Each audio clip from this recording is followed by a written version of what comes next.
আজকে আমরা এসেছি আমাদের ফুগলির জন্মদিনে। ফুগলি এবার গিফট খুলবে, তার জন্য অনেক অপেক্ষা করেছে। শুধুমাত্র ফুগলির দিদি মুগলি আসেনি বলে ওরা দুজন গিফটটা খুলতে পারেনি।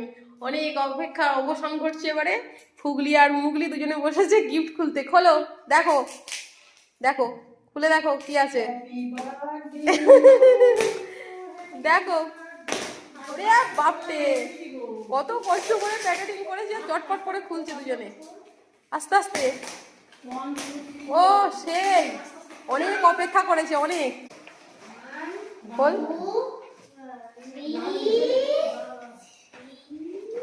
পারছিস পারছিস। ও খুল যা সিম সিম, দেখ ভাল লেগেছে, পছন্দ হয়েছে কিরে? এটা হচ্ছে রাধা আর কৃষ্ণ, দেখতে পেয়েছিস? তোর দেখ, তোর মতো হয়ে গেছে একদম সাদা সাদা, তোর সাদা জামা আর সাদা হয়ে গেছে, দেখেছিস? ভাল লেগেছে? কোথায় রাখবি? হ্যাঁ, ঘরেতে? তাই রাখ।